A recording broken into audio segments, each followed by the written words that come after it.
فضل الله جل وعلا علينا عظيم، ورحمة الله سبحانه وتعالى بنا كبيرة، وإن فضل الله جل وعلا ورحمته ونعمته قد أحاطت بنا جميعا، وإن تعدوا نعمة الله لا تحصوها. ألا وإن من فضل الله جل وعلا على هذه الأمة ومن رحمة الله سبحانه وتعالى بهذه الأمة أن جعل لها أزمان فاضلة وأماكن فاضلة تتفاضل فيها الطاعات وتتضاعف فيها الحسنات ويتقرب فيها العبد إلى رب البريات وخالق الأرض والسماوات سبحانه وتعالى.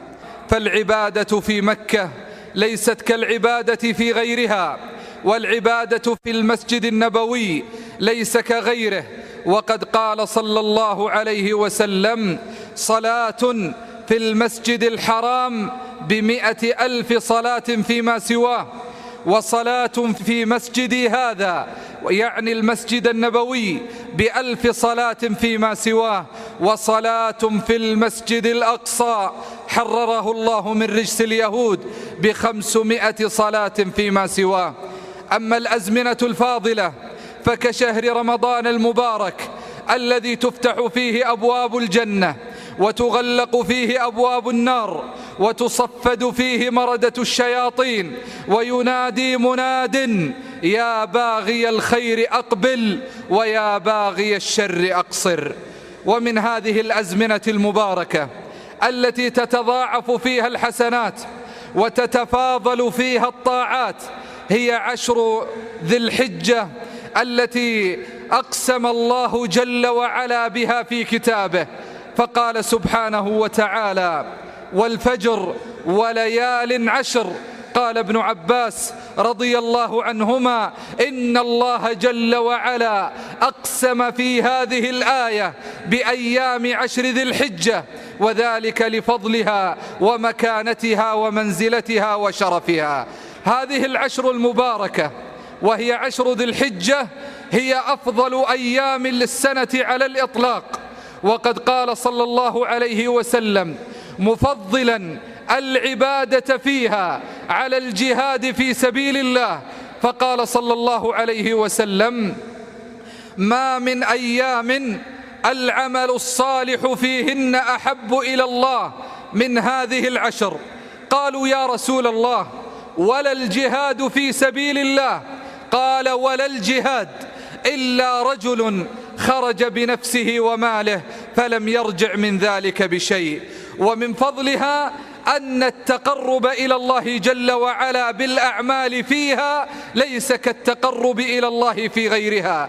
يقول صلى الله عليه وسلم: ما من أيام أعظم عند الله من هذه 10، فأكثروا فيهن من التهليل والتكبير والتحميد. ومن فضائل هذه 10 أيضا أنها أفضل أيام السنة على الإطلاق. وقد قارن الإمام ابن القيم رحمه الله بينها وبين ليالي 10 الأخيرة من شهر رمضان، فقال رحمه الله: والتحقيق في هذا أن أيام 10 أفضل عند الله جل وعلا من أيام 10 الأخير من رمضان، وأن ليالي 10 الأخير من رمضان أفضل عند الله من ليالي 10 من ذي الحجة، وذلك لوجود ليلة القدر فيها ونهار ذي 10 ذي الحجة، لوجود يوم عرفة ويوم النحر ويوم التروية كما ذكر رحمه الله تعالى ذلك. ومن فضائلها ومنزلتها أن النبي صلى الله عليه وسلم كان يحث الأمة على صيام يوم عرفة الذي هو خير أيام العام على الإطلاق.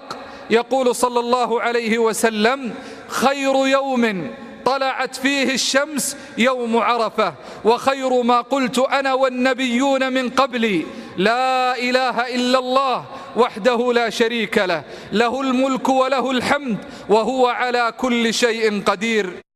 وقال صلى الله عليه وسلم: أفضل الأيام يوم النحر ويوم القر. قال العلماء هو اليوم الذي يلي يوم النحر، وذلك لأن الناس يقرون فيه بمنى. فهذا يدل على فضل ومنزلة هذه العشر. أما الأعمال التي يتقرب فيها العبد إلى ربه جل وعلا فأعظمها بعد توحيد الله وأداء الصلاة أن يأتي العبد بحج بيت الله الحرام. يقول عليه الصلاة والسلام: الحج المبرور ليس له جزاء إلا الجنة. وقال عليه الصلاة والسلام: من حج فلم يرفث ولم يفسق رجع من ذنوبه كيوم ولدته أمه. ومن الأعمال الصالحة التي يتقرب بها غير الحاج إلى الله جل وعلا في هذه العشر أن يصوم يوم عرفة، فقد قال عليه الصلاة والسلام: إني أحتسب على الله جل وعلا أن يكفر سنة ماضية وسنة قابلة. ومن ذلك أيضا صيام الأيام التسع من ذي الحجة، فقد قال صلى الله عليه وسلم: من صام يوما في سبيل الله باعد الله وجهه عن النار 70 خريفا يوم القيامة.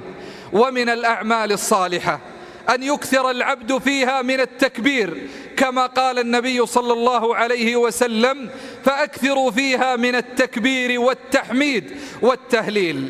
قال العلماء: إن التكبير في أيام العشر من ذي الحجة على نوعين: أولها التكبير المطلق، ويبتدئ من دخول عشر ذي الحجة إلى عصر آخر يوم من أيام التشريق. وأما التكبير المقيد والذي روي عن علي رضي الله عنه وعن عمر فيكون أدبار الصلوات، ويكون من فجر يوم عرفة إلى عصر آخر يوم من أيام التشريق، وصيغته: الله أكبر الله أكبر لا إله إلا الله، الله أكبر الله أكبر ولله الحمد. عباد الله، إنها أيام عظيمة يتقرب فيها العبد إلى ربه جل وعلا بالطاعات وبالقربات، وأعظم ما يتقرب فيه العبد إلى الله أن يتقرب إلى ربه بالفرائض. فقد قال صلى الله عليه وسلم فيما يرويه عن ربه جل وعلا: وما تقرب إلي عبدي بشيء أحب إلي مما افترضته عليه. وما يزال عبدي يتقرب إلي بالنوافل حتى أحبه، فإذا أحببته كنت سمعه الذي يسمع به، وبصره الذي يبصر به، ويده التي يبطش بها، ورجله التي يمشي بها، ولئن سألني لأعطينه، ولئن استعاذني لأعيذنه. وقد قال الله جل وعلا: من جاء بالحسنة فله 10 أمثالها، ومن جاء بالسيئة فلا يجزى إلا مثلها وهم لا يظلمون. قال العلماء: إن الأعمال الصالحة في العشر من ذي الحجة وفي الأيام الفاضلة وفي الأزمنة الفاضلة والأماكن الفاضلة تتضاعف كما وكيفا، وهذا من فضل الله جل وعلا علينا. أما المعاصي فإنها تتضاعف كيفا لا عددا ولا كما، لأن الله جل وعلا قال: ومن جاء بالسيئة فلا يجزى إلا مثلها.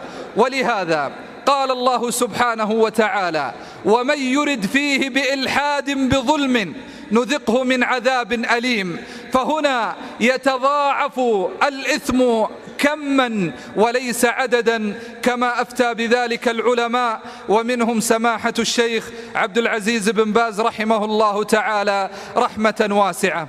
فهذه مواسم الطاعات قد اقتربت، وهذه الأيام الصالحة قد دنت، فأروا الله من أنفسكم خيرا، وتقربوا إلى ربكم ومولاكم، وأحسنوا في العبادة كيما يحسن الله إليكم، فإن الله جل وعلا يحب إذا عمل أحدكم عملا أن يتقنه. اللهم تداركنا برحمتك، واكلأنا برعايتك، واجعلنا من أهل جنتك برحمتك يا ذا الجلال والإكرام.